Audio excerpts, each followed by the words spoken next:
Plaza Podcast.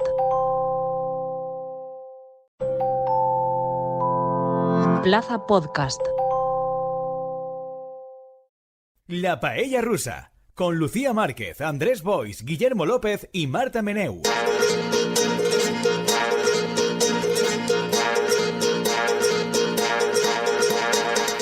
Y vamos con nuestra recomendación cultural, que es de un autor que yo no he leído, pero tengo muchas ganas de leer. Es el libro Maniac, de Benjamín Labatut, que es un escritor chileno que yo tenía también muchas ganas de leer, porque lo había leído recomendado en muchos sitios y además me gustaba el enfoque que parecía tener. Se hizo muy conocido hasta donde sé por un libro que no he leído, que es Un verdor terrible, que creo que es una colección de cuentos o de relatos en relación con cuestiones relacionadas con el mundo científico, la divulgación de la ciencia, etcétera.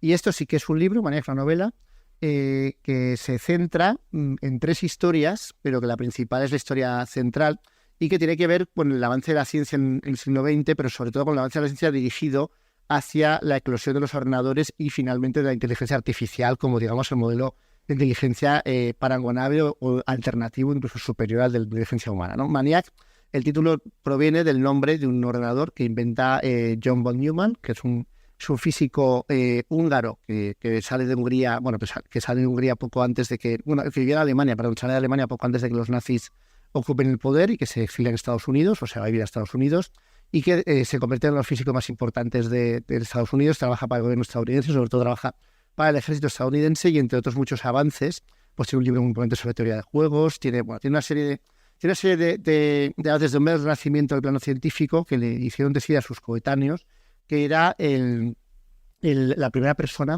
que había superado la evolución, había pasado la evolución y que estaba por encima del Homo sapiens, que ya el Homo sapiens era otra raza. Como von Neumann. Sí, yo pensé siempre que en realidad eso quizás, no sé, la persona que es la máxima analista viva de Akira Kurosawa, la infanta Leonor, podría ser una candidata a ese... La princesa Leonor, perdona. La infanta. Has dicho infanta. La princesa. Bueno, pero esas dos cosas... No. Ah, ya no, ahora ya es la idea. Es princesa.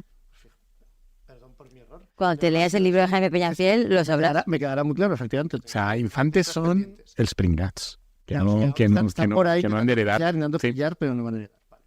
Bueno, tal que el Maniac es un ordenador que inventa esta persona, el John von Neumann, en 1951, y que como gran novedad respecto de los ordenadores que se habían hecho hasta entonces de tubos de vacío, eran todos ordenadores que eran muy farragosos en su empleo, todos en potencia pues incomparables con lo que hay ahora o con lo que había hace 20, 30, 40 años, pero era lo que había y era una innovación. Pero los primeros ordenadores requerían modificar el hardware, modificar el ordenador para cada proceso que quisieras hacer. Es decir, que si tú querías utilizar querías utilizar el ordenador para una cosa, por ejemplo, para activar las secuencias de lanzamiento y matar a todos los humanos, pues tenías que hacer una cosa con el ordenador. Pero si querías cambiar para jugar al ajedrez con el ordenador, tenía que venir un señor técnico y empezar a cambiar todos los tubos de vacío, toda la estructura física del ordenador y modificarlo, y entonces lo podías utilizar para esa función. Y el Maniac es el primer ordenador que tiene la capacidad de utilizar programas. Es decir, que tú le puedes dar unas instrucciones y con las instrucciones el programa te da el ordenador te da una respuesta. Por lo tanto, es un ordenador mucho más versátil. El ordenador siempre es el mismo, pero a través de una serie de fichas perforadas tú le das unas instrucciones y él te devuelve unos procedimientos. Entonces, es el modelo de procesador, memoria y CPU el que se basa en todos los ordenadores desde entonces. Por eso es tan importante como innovación. Y ese es el ordenador que es el precursor de la inteligencia artificial, y no solo de todo el modelo informático de educación desde entonces, sino de la propia noción de inteligencia artificial. Y te cuenta pues, la relación que tiene von Neumann en sus últimos años, porque él muere poco después de inventar este ordenador, con una especie de holandés loco que va ahí todas las noches cuando le dejan el ordenador, porque él dice que quiere crear una nueva especie, pero una especie digital, y quiere que esa especie digital crezca en el ordenador y que entonces los va alimentando y luego va viendo cómo evoluciona y que nunca evoluciona como él quiere, que al final siempre muere en su especie. Es una cosa como muy... Bueno, ya había paràsits, ¿no? Claro, que paràsits, claro. Pero los paràsits triunfen. Bueno, pero no acaban de configurar un mundo que se pueda considerar es una especie claramente diferenciada, en parte porque al hombre este holandés loco, pues von Neumann no le acaba de dejar por un motivo que si va a ir enseguida, que es claro, ¿quién paga esto? ¿Quién paga esto? Está maravilloso. Y lo paga el ejército estadounidense que quiere que von Neumann le ayude a montar la bomba de hidrógeno. Vaya. Entonces, el libro es un libro que a mí me parece buenísimo, súper interesante, muy entretenido. Te cuenta la historia del siglo XX centrada en este personaje sobre todo, pero relacionado con todos los demás héroes de la física, de la ciencia, de la gran ciencia de los años 30, 40 y principios de los 50. Te cuenta y se detiene mucho en la invención de la bomba atómica. Te cuenta que el papel de von Neumann no fue tan importante, que de hecho no estuvo no estuvo en los Álamos, pero que tuvo un par de lecciones fundamentales. Una, que les aconsejó, y le hicieron caso, que explosionara la bomba atómica no en tierra, sino a unos 150 metros por encima de tierra, porque así la onda expansiva maximizaría. Mira qué bien. Y oye, muy bien, muy bien, miles de muertos gracias a esto. Y luego recomendó al ejército de Estados Unidos que hiciera un ataque preventivo contra la Unión Soviética, porque decía que era lo más racional. La única manera de acabar con que esto de la destrucción mutua asegurada no tenía sentido, que había que aprovechar cuando aún podíamos destruirlos para destruirlos. Ahí no le hicieron caso. Y luego pues también participó de la bomba de hidrógeno. Y es un personaje, pues es un vividor, que le encanta el dinero, le encanta triunfar, le encanta estar siempre pues con coches caros, de juerga, y que luego, claro, como muchos de esa generación que están demasiado cerca de fuentes radioactivas, se lo acaba llevando un cáncer fulminante, que además es el típico cáncer que le hace cambiar la perspectiva sobre la vida porque se obsesiona con el hecho de su mortalidad, que no la esperaba, porque se muere muy joven, se muere con 55 años o por ahí. Y bueno, el libro está muy bien explicado, cada capítulo te explica, te lo explica desde la óptica de un personaje, que no es von Neumann en ningún caso, siempre son personajes que se han relacionado con él, su primera mujer, su segunda mujer, su hija, que tuvo una hija, otros físicos, como por ejemplo Richard Feynman, algunos de sus amigos, y te van contando y ensamblando su trayectoria a través de esos frisos, ¿no?, que cada uno de ellos te ofrece sobre su personalidad en relación pues, con las historias de fondo, que es eso, la invención de la bomba atómica, la invención de la bomba de hidrógeno y la invención de los primeros ordenadores. Realmente la presencia está ahí de la inteligencia artificial es casi inexistente, solo el señor loco holandés que vaya a crear su especie de alternativa digital. Pero hay una coda que es ya en la actualidad, prácticamente en la actualidad, hace como 8 años, ¿no? 2016, que se centra en las primeras partidas las partidas de ordenadores contra humanos, primero en el ajedrez, la partida de Deep Blue contra Kasparov, que sorprendentemente, porque nadie pensaba que pudiera pasar, acaba ganando Deep Blue, en lo que fue en su momento pues un shock para toda la humanidad, y sobre todo para la humanidad interesada en el ajedrez, ¿no?, que pensaba que eso no podía pasar tan pronto. Y después el hecho de que una compañía de ordenadores especializada en inteligencia artificial, en desarrollos de inteligencia artificial, reta a los grandes maestros de Go, que es un juego oriental que yo desconocía su existencia, pero que por lo visto es una especie de versión, no versión alternativa del ajedrez, sino un juego comparable, incluso mucho más complejo que el ajedrez en las posibilidades que ofrece. Y que precisamente por eso se pensaba que era mucho más difícil que la inteligencia artificial, que en realidad se basaba en el conocimiento y la anticipación de cientos de jugadas, pudiera ser tan competitiva como lo había sido en el ajedrez, porque había más posibilidades y más dificultades para elaborar terrenos. Pero es una inteligencia artificial que lo interesante que tiene es que no se basa solo en lo que ya sabe, sino en lo que aprende a partir de lo que sabe. Lo que aprende a partir de partidas contra sí misma y de lo que ve en la experiencia. Y arrasa a los jugadores frente a los que se enfrenta, gana todas las partidas menos una, que es como la única en la que la inteligencia artificial además aprende mucho más a partir de esa partida en la que pierde. Y el final del libro es como, bueno, esto es lo que hay y hemos sido superados ya en este juego, es otro juego, es el momento de esperar a que seamos superados en los demás. Es un libro... De esperar a la muerte. Sí, es un libro que es un mosaico en realidad, porque es difícil ver, a menos yo no la veo claramente, ni mucho menos, la interrelación entre las tres partes. La primera es un preludio de otro físico que se llama Sternacci, no me acuerdo cómo se llamaba. ¿Tú te acuerdas, Andrés? No. Es otro físico que también es colaborador, no de von Neumann, pero sí de otros avances. Pero ni siquiera recuerdo ahora mismo porque era poco importante en las primeras 20 páginas. Sí, pero la relació és que està totalment tronat. Sí, que se carga a su hijo. I se suïcida. Sí. Perquè està tronat. O sea, és una persona que està obsessionada en les matemàtiques y que como descubre que no puede haber un procedimiento que pueda explicar las matemáticas y organizarlas en torno a un... no puede solucionar el problema de las matemáticas para que todo sea racional y todo cuadre, se suicida, pero antes de suicidarse se carga. Muy bien, Ale. Bueno, y es un antecedente que igual pues la interrelación puede ser la incapacidad de los humanos para alcanzar la complejidad que sí pueden alcanzar las máquinas. Pero vamos, el libro está muy bien, es muy entretenido, es muy interesante.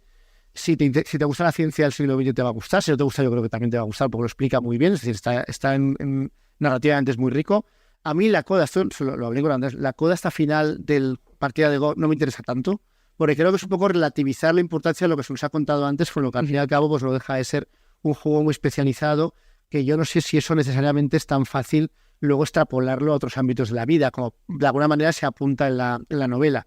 Pero es verdad que también está contado de manera interesante y que te sigue atrapando. Y en resumidas cuentas es un libro muy recomendable. Y entonces, ¿crees que mete bien como hablar de cosas del tipo física, bombas y tal? Digamos, hablar de cosas científicas de una forma que sea agradable de leer. Sí. Que no genere un poco de hecho, rechazo. Es muy adictivo el libro. Yo me lo leí, vamos, muy... porque está muy bien explicado. Y está muy bien explicado la interrelación entre los avances científicos y los sentimientos y los problemas que eso genera a quienes los generan. O sea, ha sido tú Oppenheimer. Exacto. Sí. Y te hablan sobre la persona de Oppenheimer, sobre sus dilemas, sus dramas, aunque no es el personaje principal, pero te hablan de todos esos personajes y lo que supone inventar un elemento tan destructivo como la bomba atómica y lo extraordinariamente mal que lo pasan quienes las han inventado. Y luego cuenta una cosa que me parece graciosa, que es que von Neumann, aunque acabó en la nacionalidad estadounidense y fue a Estados Unidos, era húngaro. Y cuenta que algunos de los principales inventores de la bomba de hidrógeno y de la bomba atómica y de los peores avances relacionados con la bomba de hidrógeno y la bomba atómica son húngaros. Por ejemplo, Teller, que es otro también que... Entonces, el inventor de la reacción en cadena, que no me acuerdo el nombre, también es húngaro. Entonces, y dice, la única hipótesis es que Hungría es un país pequeño, rodeado de enemigos, que tienen que innovar para sobrevivir. Entonces, ¿qué es innovar? Ataque preventivo. Claro. O inventar cosas de matar que maten más. Exacto, y mejor. Claro. Claro. En el llibre no hi apenas, hi sent referències, però crec que no hi ha cap capítol contat des de la seva perspectiva, no, crec, no hi ha. No recuerdo, no. No és Turing. No, tampoc. Per això, no és Turing, se fa esment i tal, no sé què, per això, però no hi ha cap capítol des de la perspectiva de Turing, no? I aleshores, a mi, jo quan llegia el llibre sempre pensava... Clar. I bàsicament, el llibre és von Neumann, que clar, que en els friquis que jo conec sempre hi ha com dos teams, que és el team Turing i el team von Neumann. De qui és més important dels dos per a la constitució de la informàtica actual, tal com la coneguem. Pero nos gusta más Turing, que era más majo. A tu també. Claro, buen tipo, desgraciado, pobrecito. Entonces yo, claro, pero a mí... Claro, pobre Turing. A mí, o sea, si alguien no es Team Turing, es Team este, es un psicópata. Clar, pues a mi m'ha fet gràcia el llibre a mi m'ha fet gràcia per això, perquè jo crec que és la primera persona que conec que és Team von Neumann en compte de Team Turing. De fet, l'autor. Sí, l'autor. I de fet, Turing... Pues eso no dice nada bueno de I él. de fet, Turing és que és això, i sent referències, perquè no poden no eixir, perquè von Neumann tot el que fa ho fa a partir de la teorització que fa del que és una màquina universal Turing. I ell el que passa és que la posa en pràctica amb els diners del Pentàgon per a poder tindre potència de computació, però vull dir, que és la primera persona, l'autora que és del llibre, que crec que té més fascinació en realitat per von Neumann. I ho conta... Tiene verdadera fascinación malsana, de que es un tío que es un mal tipo, sí, pero que es una inteligencia descomunal y que además la aplica a campos muy diferenciados, que es verdad que en eso es superior. Turing es el que desarrolla y luego la máquina esta que está basada a su vez en... Home, també el van matar molt jove al pobre Turing. Bueno, también murió bastante joven. Sí, però Turing 15, 10 o 15 anys. Ja...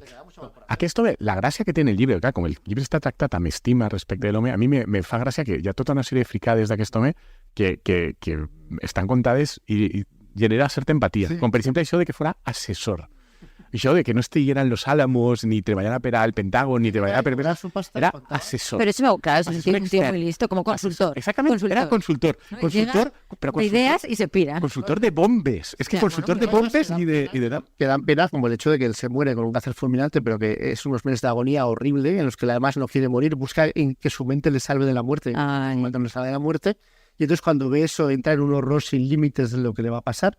Y todo eso es en una habitación de un hospital secreto rodeado de militares que restringen el acceso porque quieren hasta el último minuto sacarle cosas para poder hacer más bombas. Es un poco el karma, te tengo que decir. Bueno, gracias a eso también le pagan todos los tratamientos para que pasen unos meses más agonizando. No, i Guillermo i jo, parlant del llibre, a mi la part final, que és la de Go, sí que me va agradar molt perquè aquesta historieta... A mi és que me disgustase, però no a la meva altura del resto del llibre.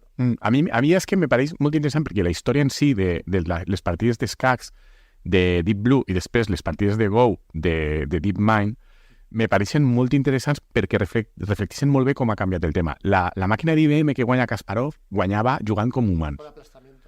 Clar, era els humans li posaven els moviments i ella simplement és que no es cansava mai i que tenia una memòria superior a la de Kasparov. I Kasparov perd perquè comet una sèrie d'errades per estar nerviós, per cansament. Però la màquina juga a partir del que els humans li han dit que com ha de jugar al no aprende, la máquina no sabe. La máquina lo que hace es una especie de memoria fiel que va buscando opciones que en el pasado han funcionado mejor. Exacte, i ja està. Probabilísticament, aquestes són les opcions que han funcionat millor en el passat. Pues es tan importante el avance cualitativo, porque la primera no es inteligente. Clar, per això. Però en canvi, la de Go, la que guanya el Go, ella aprèn a soles i el que és més interessant, acaba desenvolupant estratègies victorioses i millors. Però que nadie havia hecho. Exactament, que ningú havia fet. De fet, clar, perquè això... matar a todos los humanos. Claro, Exactamente. efectivamente. Però la història demostra com Tomar el poder y matar a todos los humanos.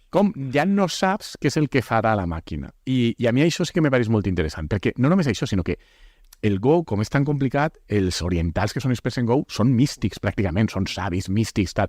I això ells consideren que això és un art i que és estètic. Això ells, hi havia tota... Exacte, la màquina aquesta juga des d'una perspectiva que no només és que trenca molts cànons, és que és lleig com juga. Juga lleig. No hace yoga bonito. No, però guanya.